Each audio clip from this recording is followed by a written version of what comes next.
Welcome to the Academy of Esports podcast. I'm your host, James O'Hagan. Today I'm here with Alex McNeil. He's with Uni Esports out in the Bay Area, my old area where I used to live. Alex, thank you for being a guest on the Academy of Esports podcast today. Yeah, thanks for having me, James. I appreciate it. It's been a while and looking forward to it. Well, it's been a while. We met, it feels, okay, well, first of all, it feels like we met forever ago, but COVID has kind of, I think, put everybody into this time traveling kind of thing. Because we were in Iowa, gosh, when was that? Was it January? It was like, January. I think it was January. It was at the NACAD conference, right? And then I feel my memory is the pre-COVID times. There was that conference, and then I was at the Boston CEX conference. I think that was in February. And that was like the last time I interacted with other people in a congregated. I was going to say, we've interacted already. You're interacting here with me. It's just our format has changed a little bit. But the Uni Esports group is really unique. Today, if you don't know what we're talking about, if you've not heard of Uni Esports, we're talking data. And I think it's, especially when we're talking scholastic esports, when we're talking about the measurables, you know, for school districts, there's really not a whole lot for them to go on. For collegiate organizations, there's not really a whole lot to go on. They know that, hey, we really want to get this esports thing going. But once they get it going, they got that tiger by the tail. They don't know what to do with it, right? And Uni Esports is really dedicated to helping to solve that problem. Isn't that correct, Alex? Yeah, so I'm happy to kind of just talk briefly about sort of what we do. So my partner and myself, my partner is Jesse Bedoni. I'm sure a lot of folks who are watching have interacted with him at some point. We kind of both come from a higher ed background. So we've, spent time working in administrations. We also spent a considerable amount of time gaming. And we, after sort of building an esports program at Jesse's alma mater, kind of got the sense that schools are really sort of disunified. I mean, I think as we all know, like administrations are kind of all over the place, and there's a lot of like internal politics, and you like to think about a university as a very well-oiled, efficient machine, but that usually isn't the case. And so we kind of saw this role and this need for a group that could help really university stakeholders, people who, may know what they're talking about when it comes to esports and gaming, but, perhaps that's not the case at all. Maybe they're like a VP of student life who really cares about student outcomes. They know that esports is important. They want to kind of, figure out how it's going to work on campus, but they're not sure where to begin. So yeah, as you said, we do a lot of work, helping with data gathering, helping with kind of stakeholder alignment, and really making sure that the people who are going to be ensuring, that the program continues after year one, year two, are really doing it for the right reason and are aligning it with student interests from the rollout. So that's kind of our goal and what we do a lot. So we consult. Well, and that's the great thing about what you do. And again, the first time I saw you and Jesse talk was it was Iowa City. No, it wasn't Iowa City. It was Des Moines. It was in Des Moines. Yeah. Des Moines. Sorry, Iowa City. Ooh. Careful there. I bet you're going to get a lot of angry that's a very different university. Yeah. But it wasn't just, the thing I really appreciated about your presentation wasn't that you were coming in with a turnkey solution. That, a lot of people who are in esports right now are getting offered all of these like, hey, if you just sign up for our league, and hey, if you just use our platform, it'll be awesome. It'll fix all your hills. You're not looking at this from a tournament construction standpoint. You're not looking at this from I guess you could call traditional esports. It's really looking at like, hey, let's take your program as it stands today, no matter how you built it up, no matter how you developed it, and let's analyze it from where it's at right now and where you want it to be. Is that kind of where your work has kind of been? Yeah. So I think that when I was giving that talk at the convention, I was speaking about the program development rubric that we built, which if anyone's watching and they want to check it out, it's on our site, which is kind of a public document up there. And we can put a link to that later. Yeah, sure. So when we started out, one of our advisors was a professional who was super experienced on the sort of assessment side of the house in higher education, Dr. Matthew Bronson. And where was this at? Which school? So we met him through Dominican University of California. So that was in the Bay Area in San Rafael.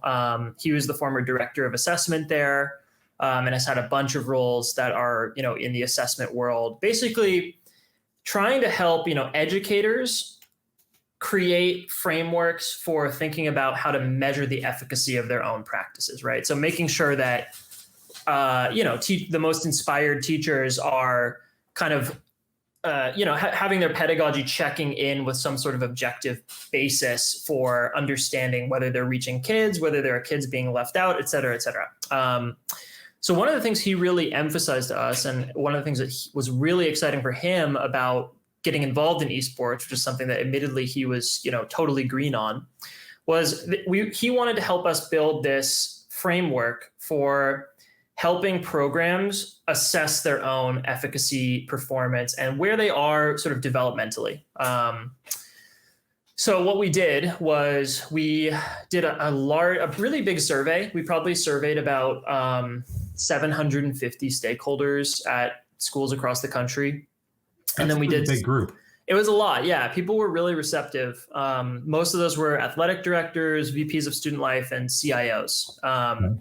So a good mixed group, but all like C-suite level folks.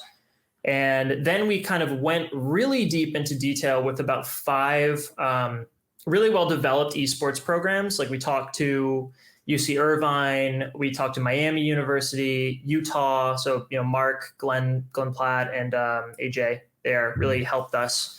And they basically just went into the story of how they got started, how they evolved, what their hurdles were, and what, from their perspective, the really important things to consider were. And we kind of took all that, that sort of large end survey data and those more detailed interviews, and we turned that into a rubric for thinking about how to build a program, how to develop it.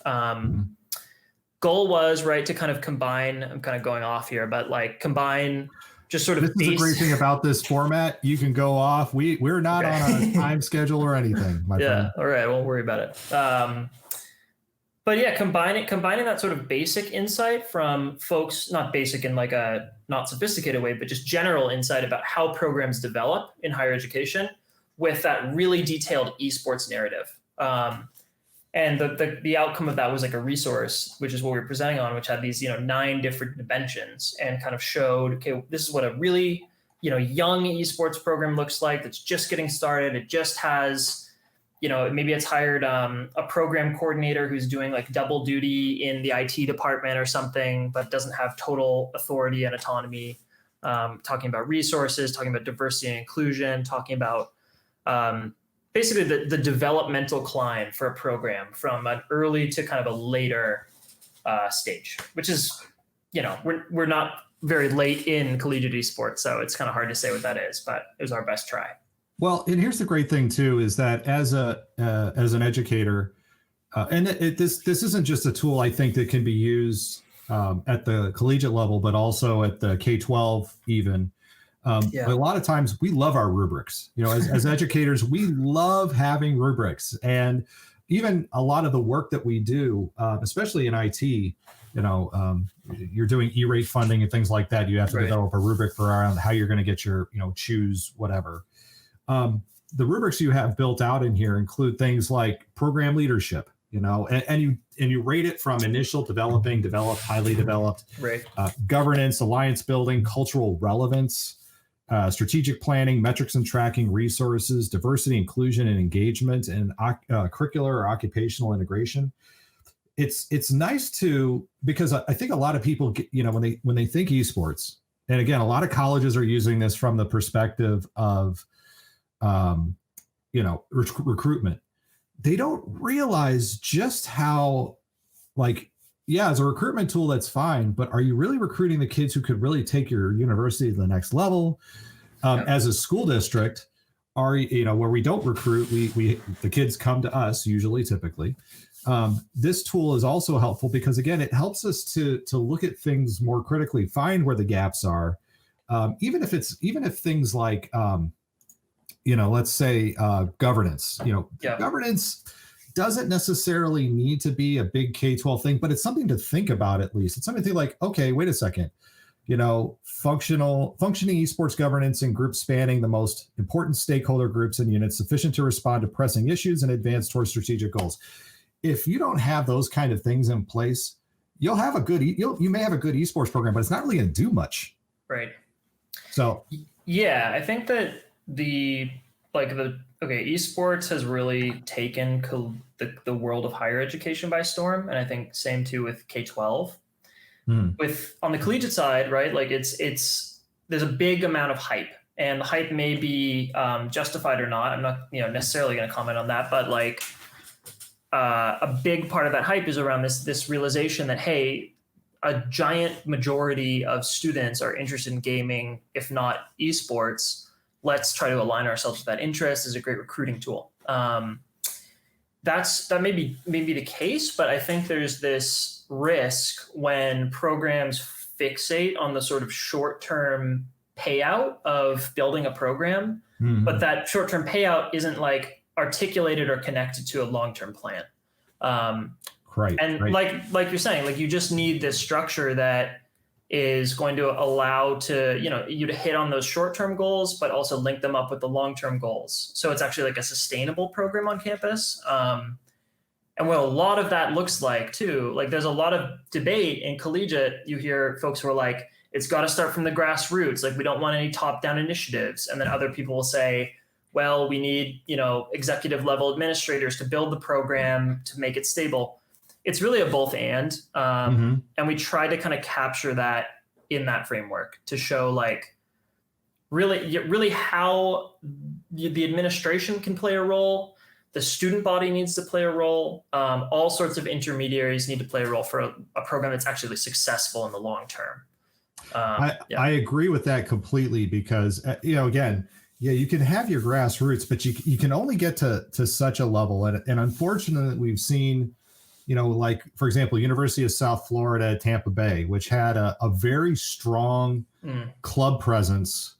But again, when you get so tied to your grassroots that you don't even open the dialogue to the administration, where you don't open the dialogue to leadership who can help fund or, take down walls, take down barriers.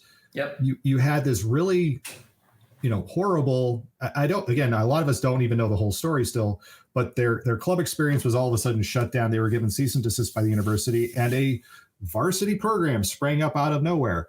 And it was like, and a lot of the kids felt, that they had done all this work and they had been, rejected. But it really, like I said, it comes down to, as you're saying, having that middle.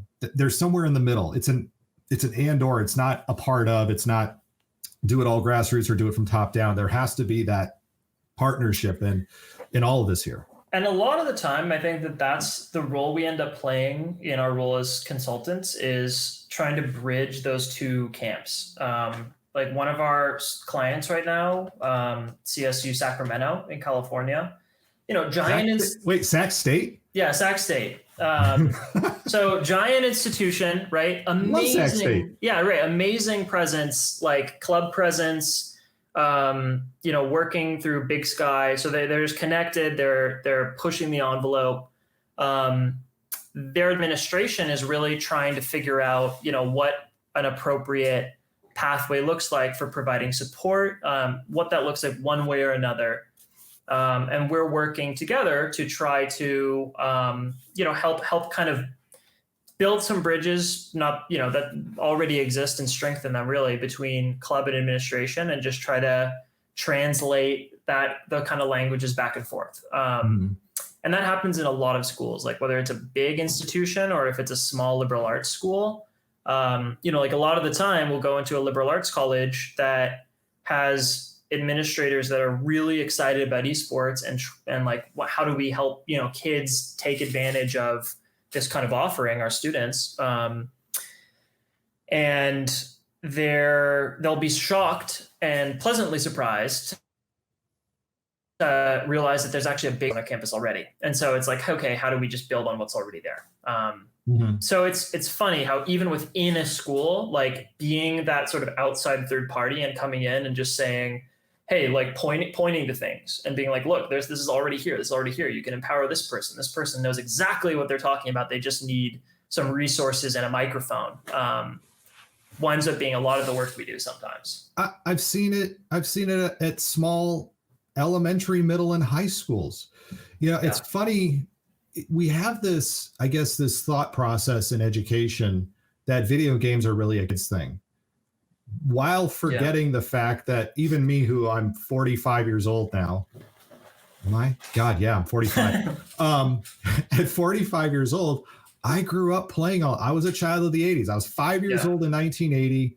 So as soon as I was tall enough and could see and could get quarters from mom and dad, I was playing video games. I was at my friend's house playing an Atari 2600 or, the Texas Instruments TI. Oh, I forgot. Right. Man, there were some good games for that.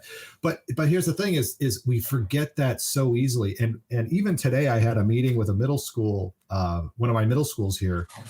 And it was so interesting to just say like, oh, you probably have some other people on staff. And they're like, oh, well, yeah, there was one person who was there who was on staff, but finding out that there were 2 or 3 other staff members who had a high level of interest in this as well too, who want to be part of this. And they said like, oh, we would have never thought in a million years these people would have been part of this. Right. Yeah. It's really interesting to see that. So talking about that, when you go into these universities, I guess, what is a telltale sign that you have found where maybe you see something? I'll give it 2 parts. Telltale sign of something that is like, oh my gosh, this looks really good.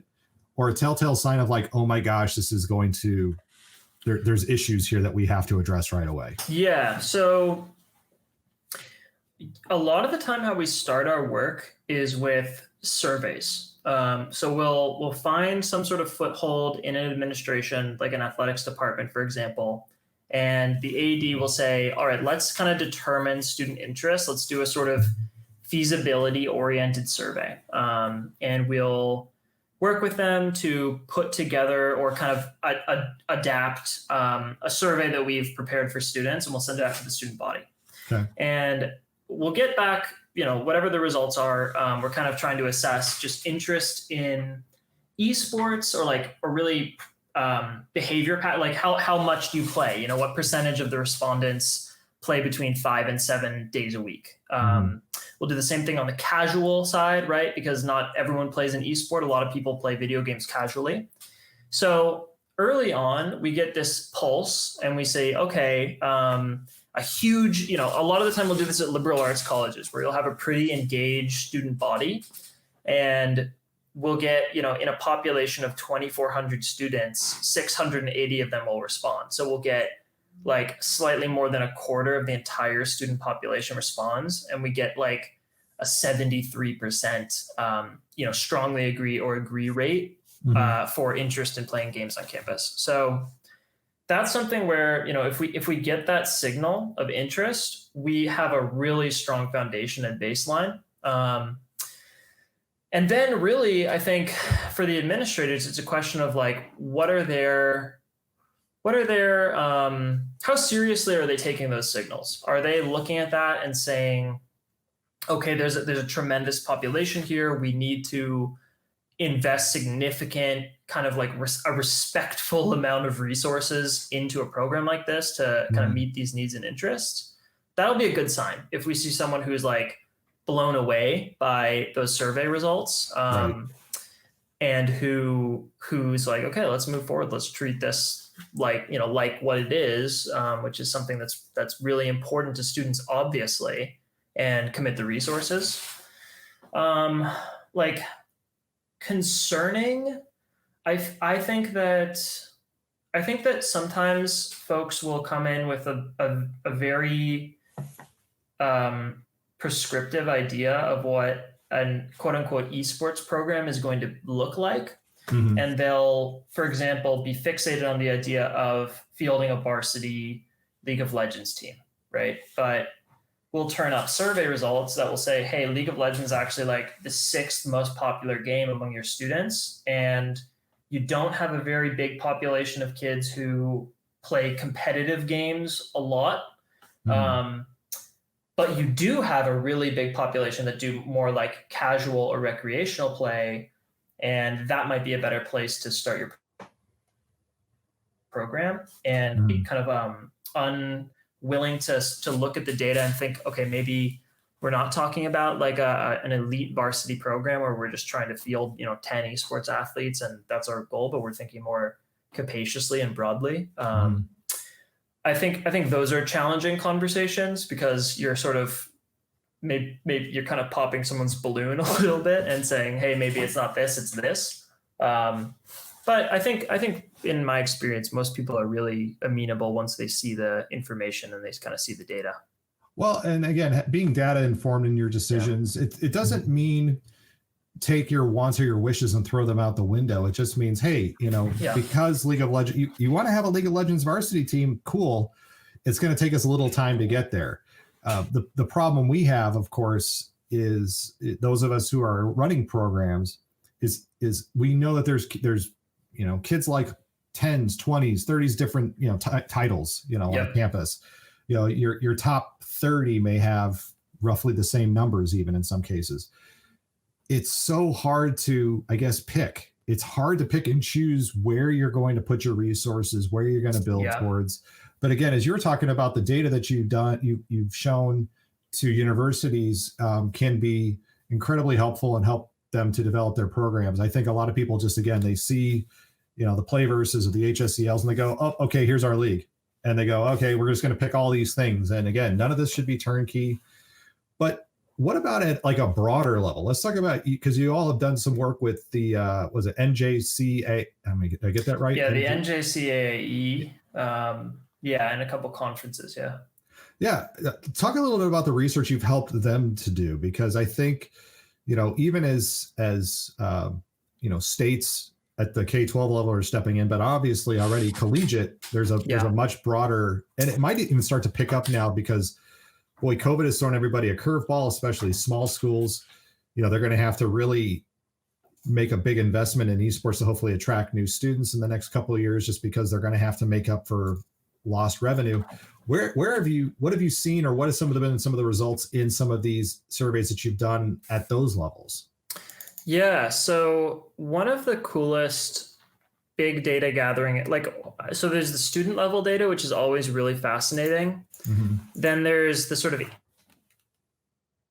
if you can work there's that kind of institution level data, which is really, really cool to get, because you get this sort of top down sense of, okay, how is esports unfolding across an entire conference or an entire association?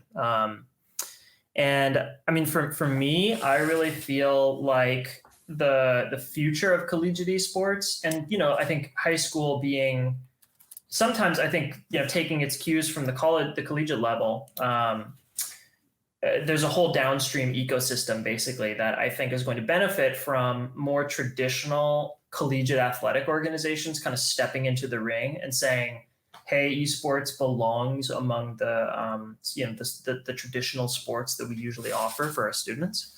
Okay. And I think the NJCAE, which is the National Junior College Athletic Association of Esports, so a huge association covering hundreds of junior colleges across the country, they have really stepped up. And that's, Jeff White is the commissioner there. And Collegiate Sports Management Group, they've also been instrumental in kind of putting this together. But they've offered a huge program to junior colleges and community colleges across the country. That's it's important to me too, because I went to community colleges. I went to my first 2 years of undergrad were at 2 different community colleges, one Which in ones? Oregon. So Lane Community College in Eugene, Oregon, and then the College of Marin in California, which is kind of where I'm from. Yeah. My it's funny you bring up community colleges, and I feel that community colleges. I don't know if there's robust esports programs at community colleges, but I will say this: my uncle was a huge community college advocate. He was he wrote his dissertation on community colleges. I grew up underneath College of San Mateo, which is a community. And if you go into the Bay Area, there's this amazing network of community colleges that run up and down the peninsula. That is that where we're seeing some of the growth as well too? Because I know I talk to some of my kids, my children, and I say, yeah, you could go to Madison for 4 years, or you could, you go to Gateway Tech or go to the, I think, especially now that things have gone online so much, it's like, why would I pay for online classes at Madison when I could do everything and get a transfer directly? Yeah, I'm a huge advocate of the community college, junior college system, because I think it's so like the first, I guess I never had a traditional first 2 years of, 4-year traditional education. So I can't really comment, but it was so important for me to be able to have those 2 years to kind of be in sort of a safe testing ground to figure out whether, what I wanted to study, and then to not pay an arm and a leg, right, to go to school. Right. I think that also, like, for me, like, I was not the best high school student at all. I just, like, wasn't motivated. I like didn't know what I wanted to do. I didn't feel, and I was just more interested in hanging out with friends and, playing music than I was in academics a lot of the time. So community college was a major opportunity for me to kind of get back in the game academically. And it is for tons of students. But I think connecting back to esports, one of the major goals of any community college, if you look at their strategic planning document for 4 or 8 year cycle, is to build those connections into the local high school community, and also to build occupational opportunities for an adult audience of returning students. Right. And that, I think, is one of the biggest opportunities that esports facilitates, is to build that sort of local community between K-12 institutions, high schools, and local community colleges. And that for community colleges is like the operative pathway, right? From the local high schools to their institution. And then oftentimes the trinity is completed with a state 4-year, right? Which I like how you call it that. Yeah. that trinity. Well, yeah. It's funny you say that, because we started our esports program here in Racine at the high schools. It was our high school kids who made the pitch to Gateway Tech, which is our local community college, for them to implement esports, which was this year, which of course is on hold. But, it's those kids who made that pitch. And it was like you think, that this is going to be a hard thing to do, but it was really, once the kids got in there and started talking with the board and pitching the idea out, it was amazing how fast the board was like, oh, well, if these kids are all for it and they'll come to our tech college, because of this, then yeah, absolutely, we're going to do this. Yeah. And that's in my home community where Jesse and I kind of got our start doing this consulting, we had a really cool opportunity that was on the table where we were working with the local private 4-year, which was based in the Bay Area. We were working with the Marin County Office of Education, which is where both he and I went to high school. And we were starting to talk about working with a local community college. And we were building this. Everything kind of got the brakes thrown down with COVID. Because the Department of Education had to just kind of go into emergency triage mode, which I'm sure you're familiar with. Very much so, yes. Yeah, but it was this amazing project that we had queued up, because it was really bringing together the entire pipeline in one 25 square mile area. Right. And I think that is a really good play for esports. If you can kind of align the incentives of multiple educational partners in a single local community, that's going to be your best outcome for everyone. I agree with you 100%. Yeah. I absolutely. Again, it is so important for kids to, if you had, because you said you liked in high school, you like to hang out and play music. Yeah. Let's just say, though, that you had gotten involved with music instead at the high school, more in depth, I guess. Let's say it was a school of music almost. I played a lot of video games in high school, though, too. Okay. Yes. Well, but for me, music was my thing that got me to stay in college. It was that thing where I stepped onto campus day one, and I had this immediate connection. Even yesterday, I was talking with our general managers here in Racine, and we were talking about how we're expanding into the middle school. And Yeah. the high school coaches were really excited at that, because now it's like, hey, can we team up and make sure that we have this pathway connected to our school, that so that, again, these kids are stepping onto campus. They already know who the esports people are. They already know the games. They'll have their network of friends already kind of set up and lined up. It makes so much sense with what you're saying. But the hardest thing that we have found with all this, and again, I'm leading you into the next thing here because you have a solution for this. The hardest thing has always been finding colleges that even have programs. And you have come up with a solution that I'll tell you, it's a tool that we have used already in our USD. It is a tool that we've even, I guess you could say, reverse engineered, because our kids have found colleges that they wanted to possibly attend. And so our general managers have reached out to those colleges to set up scrims. Tell us about lfgroup.gg. Looking for group. Yeah. So my radiator's turned on now. So that's okay. We barely hear background. it. Okay. And I'm going to put it up here on screen for those who are watching. Okay. Yeah. Please go for it. Yeah. So I think in doing consulting, one of the things that we really discovered was that every single institution building an esports program, one of their incentives, and usually a major one, is recruiting. Mm-hmm. And I think that, you can take that in a cynical direction, but the reality of higher education, especially today in the United States, is that there's a diminishing population of students. Across the last 150 years, there's been an explosion of institutions. Mm-hmm. And because of, the retreat of state funding across the board, and a number of other factors, schools have had to become more competitive, more oriented toward, bringing students in to pay the bills. So for every institution across the country piloting any initiative, contemplating any adjustment to, pedagogy, to program funding, to departmental funding, enrollment is a major factor to consider. One of the most important at any given university. And I think you can argue that that's a bad thing for the democratization of education in the United States and the quality of it. I come from a political theory background, which is not the most attractive, educational offering on campus. It's not, a STEM program. So, right. But should that lose funding because students want to go? I would say no.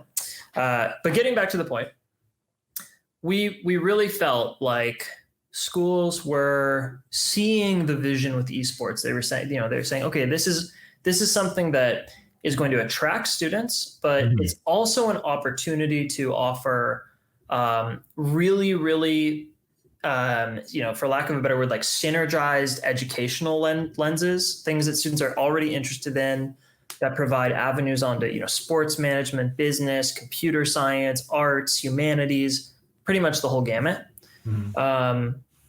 And so they're investing money, but having a difficult time trying to knit together that community of whether it's high schools or whatever, but get their program in front of, the students of tomorrow at their school. Right. I think every collegiate director is probably familiar with the routine of, trying to build out those local relationships in the community, but then also spamming, high school discords, being, on the high school esports, the Play Versus Discord, just kind of like casting a super wide net to try to hit enrollment quotas. Right. And that's a frustrating experience. On the flip side, for students, there simply isn't a place right now. There are a couple, good sources, like eFuse is one of those that has a lot of data on their platform and information where they can find info about college programs. But it's not, anywhere you look, the most immediately accessible, and it's not simply trying to provide information. So we wanted to build a platform that kind of would help ease those burdens on both sides, on the director side and on the student side. And that was kind of why we built this platform, Looking for Group, lfgroup.gg, which is basically I think the first and only directory for college esports programs. And it is super easy to use. I just want to, again, I'm going to pull it up here on screen yet because go for it. For those of you, if you're not watching this, if you're only listening, sorry, you're missing out, but it isn't just here, what games do you want to play? I thought the most powerful tool was the program search, where it's like, again, the titles that you have here are wide ranging. So let's say it's Smite and I want a varsity program. Let's see if there's a scholarship. I'm not going to care about states right now. Find me a group. And a couple of seconds later, boom, boom, boom. Let's hope one appears. Johnson and Wales University. Yes, that's fine. Johnson and Wales University in North Miami has a scholarship program in that follows under TESPA. Yeah. What's that? Yeah, nothing. I'm just kind of mumbling along. Yeah. Oh, okay.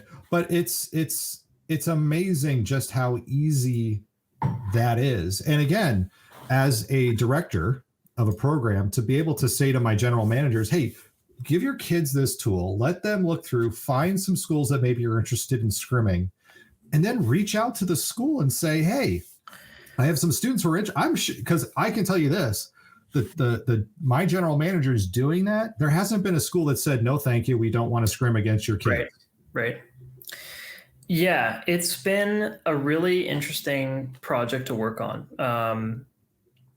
I think that it's definitely something that we're putting a ton of time into all the time. We're trying to get to the point where we truly have a comprehensive directory that, is every school in the country offering every scholarship for every game, to really, because, it is a manageable number of schools. I mean, it's not, as there's not thousands of institutions that are seriously supporting esports, but there is, we've seen some really good results. I mean, we've had like dozens of student signups that we've been able to sort of put in a pipeline to, a general population of schools, but also to specific schools. A lot of kids will say, hey, I want to go to school X or school Y.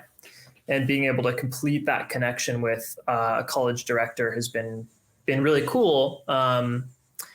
Because a lot of the time you talk to directors and they'll say like, hey, this happens all the time, right? I'll talk to a student for 20 minutes and then the student will say, by the way, what's your tuition cost? And they'll say, it's $54,000 if it's a private liberal arts school. And they'll say, never mind. Yeah. So I think it's been a helpful resource so far for both sides of the aisle. Well, and again, the thing I like about this also, because we talked earlier about, spamming Discords. No offense to collegiate people, but our Discords, we as educators have to be very protective of our students because we're dealing with minors, right? If you're inviting adults who are not either a part of your program or vetted in some way onto your Discord server, you are opening yourself up for some pretty serious issues here. So I like the fact that it's taking the control of the conversation, giving it to students, or it's giving it to teachers to maybe approach rather than be approached, which again, I've seen it even in our own program where we did have an instance where some kids were contacted by, this was a professional organization. And the professional organization, fed the kids a whole bunch of stuff. All of a sudden, I'm noticing like Discord handles are changing, and there's some. I'm like, what's going on? Come to find out, it was something that should never have happened.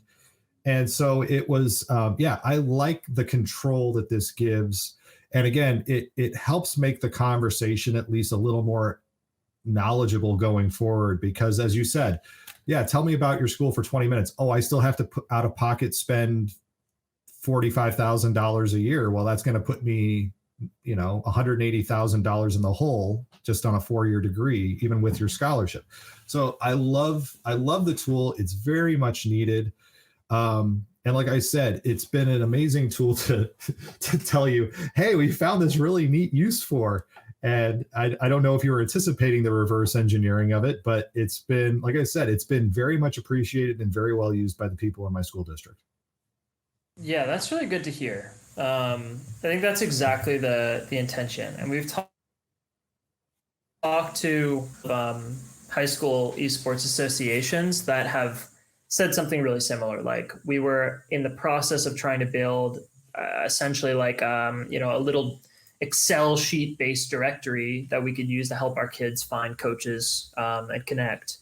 Mm-hmm. And it's so talking about how we can collaborate with those groups has been really interesting. And we're just starting to rev up and build those partnerships into the high school scene. Mm-hmm. I think we have the foothold in collegiate, but getting down into the high school scene is something that's like a real priority for me, and that I'm trying to learn how to navigate. But right, I think Discord is not really a platform where recruiting should be taking place. Like I don't like it. It feels very chaotic, and I also think that a challenge that directors and coaches face at the collegiate level is triaging their time and their outreach. Anyone can send you a DM on Discord and say, hey, I'm a high school, rising senior. I'm looking for a spot on an Overwatch team. This is my MMR. But there's a whole number of mediating questions about, your GPA, your SAT, whatever it may be, the whole framework that we use to evaluate student applications that gets lost. And for a director to have to sort of reverse engineer the process of scouting a student every single time on Discord is not an enviable position to be in. So trying to kind of, build that pipeline. Yeah. And it helps too, again, because even if you talk to like a Callum Fletcher a couple of weeks ago, for the longest time, he was the only person in his program. He didn't have coaches. It was him. And, colleges give a lot of these, what they call coaches, a ton of roles for very little money. And it's like, okay, now build a program with nothing. You've got computers. Great. We gave you a really nice looking arena. Cool. But yeah, you have no staff to go out and actually meet, recruit. And again, some of them are running them through athletics, but most are running them through student life. And student life isn't big on recruiting. Student life is big on, hey, let's make the campus a fun place to be and things like that. So it's, like I said, this is a very much needed tool. It's very much, I appreciate it very much. So Alex, where can people learn more about the work that you do, and how can they get in and talk a little bit about the business that Uni Esports does as far as consulting work goes, just so if there's somebody out there who wants to reach out or maybe needs to get answers to their questions, how can they reach out best? Sure. So I think the best place to find us is obviously just at our domains. So uniesportsgroup.com is our consulting work, and that's where you can see a lot of the the case studies we've turned up, the rubric that we were discussing earlier, and some other just educational resources, as well as some blog posts about program construction. So that's for folks who are in the collegiate space and are interested in building a program or just want to check out these resources. But hey, maybe it's also for high school prospective directors and leaders who might want to look at that rubric as well. I think that you're not wrong in saying that it does have application for K-12. As a district administrator, I absolutely see that. Anything else that we need to share today? Did I miss something? Anything big? I don't think so. I think that's those are our two things. lfgroup.gg. That's where you can check out the directory. We've got my background is as a college counselor, so we've written a ton of really good resources about how to write a college essay if you're coming from an esports background. And then something to keep an eye out for is tomorrow we're going to be launching our media center. So it's going to be it's going to have school spotlights and a ton of resources for parents, as well as just general resources and information about college esports. Very cool. I know I talked to a group of social workers today, and I'm talking to the school counselors in the next couple of weeks about esports. I'll be sure to check that out and make sure to point them to those resources. And when we officially post this on the weekend, I'll make sure to include those links as well too. Great. Alex McNeil from my own Bay Area, though again, I was on the peninsula side, not the Marin side. Thank you so much for being a guest today on the Academy of Esports podcast. That will do it for this week on the Academy of Esports. I've been your host, James O'Hagan.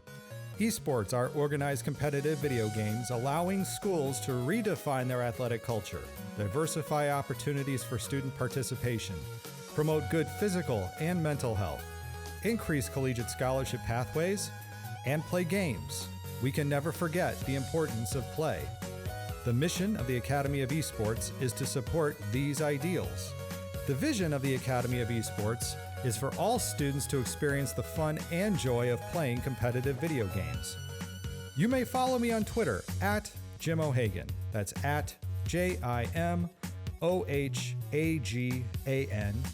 and through the Academy of Esports account at TAO Esports. It's a great way to get the latest blog posts, podcast episodes, and news coming out of esports and education. And remember, you can continue your engagement by going to www.taoesports.com. You can also connect through Facebook at www.facebook.com/TAO Esports. Thanks again for listening, and I look forward to our time again next week.